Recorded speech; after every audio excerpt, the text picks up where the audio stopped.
On this episode of Lapeef Let's Talk, she called out on that list. Right. That's all she said.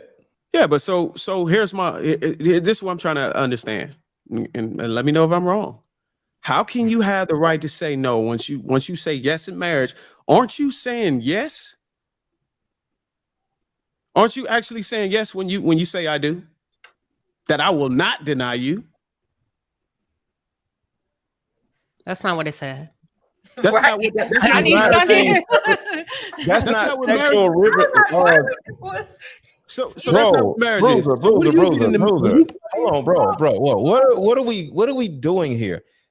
She did not say nothing about when you get into a marriage, bro. When you get into a marriage, are you going all the way in, or are you partially going in? That's all I'm trying to understand. Because from my understanding, when you get married, you're gonna do everything it takes to fulfill the desires and wants and needs of your partner.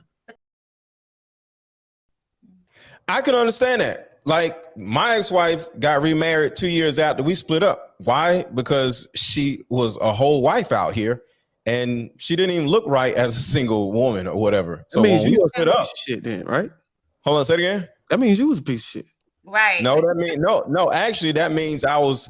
I taught her values because she was able to go out and find a new husband. Sometimes I taught her how to be with another man. Maybe she went to go be with a man that time, yo. Sometimes shit don't work, and shit didn't work out. But she was a whole wife out here, so because of who she was easily able to find another husband. A lot of these women, they can't even find their first husband, and she's still with the husband. Who filed a divorce? I did. So y'all completely missed this entire thing. The dude said that they did that in order to preserve the chastity of the woman. First of all, you can't have it both ways. You can't advocate for sexual liberation and for women to be able to have the choices that they want to have. And then on the flip side, say, well, wait a minute, he needs to be going to the father in order to vet, or the mother, or whoever. Because basically what you said was she should be able to choose for herself.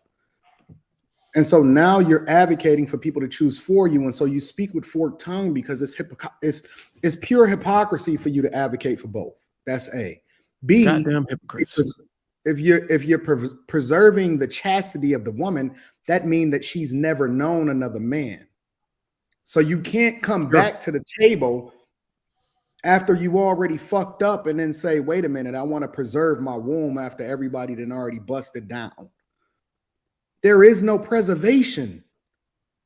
That's when she's for everybody. And that's why we leapfrogging off of these subjects in the order that we leapfrogging off of them, because you can't go back and say, wait a minute, I was for everybody. Now you got to go to my father in order to protect me from the men that's coming. You already the known men. It was for the preservation of those that were the most precious to us, because we understood that the most precious thing that a woman can give a man was her womb and open her legs to him.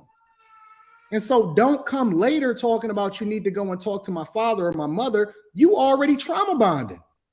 You already know too many guys, and that's why she's for the streets. It's too late.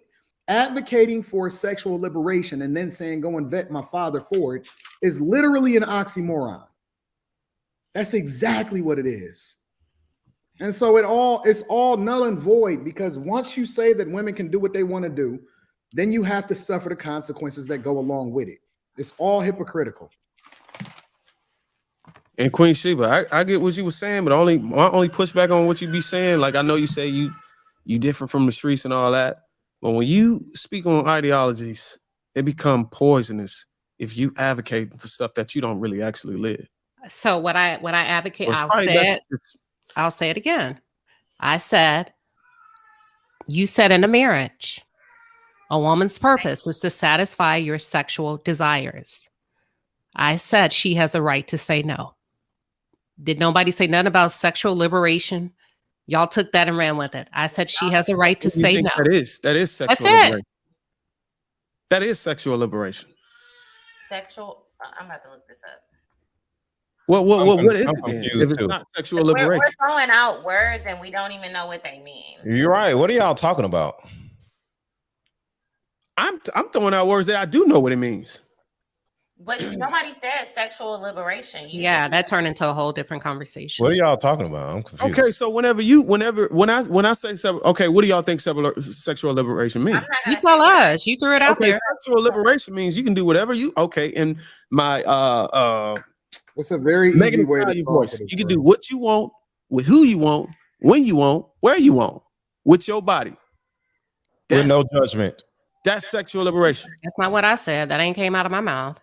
No, that's sexual liberation. The sexual revolution, also known as a time of sexual liberation, was a social movement that challenged traditional codes of behavior related to sexuality and interpersonal relationships throughout the United States and the developed world from the 1960s to the 1970s. Sexual liberation included increased acceptance of sex outside of traditional heterosexual monogamous relationships, primary marriage, the normalization of contraceptives, and the pill, public nudity, pornography, premarital sex, homosexuality, masturbation, alternative forms of sexuality, and the legalization of abortion. So that's what that means. This is translation. It has nothing to do with sex. Here's the translation. I can be sexually promiscuous and without any judgment.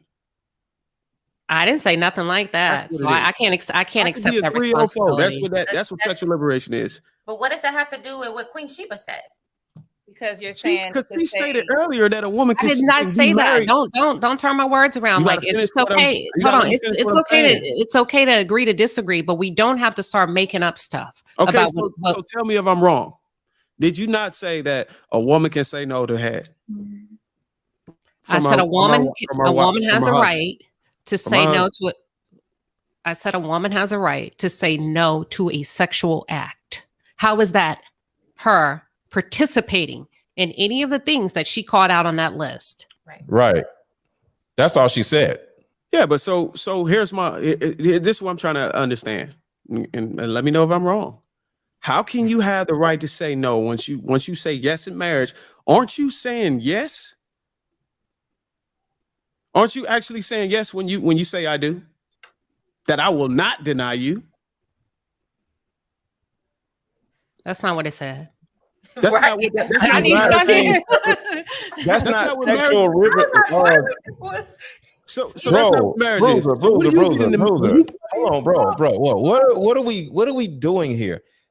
She did not say nothing about when you get into a marriage, bro. When you get into a marriage, are you going all the way in, or are you partially going in? That's all I'm trying to understand. Because from my understanding, when you get married, you're gonna do everything it takes to fulfill the desires and wants and needs of your partner.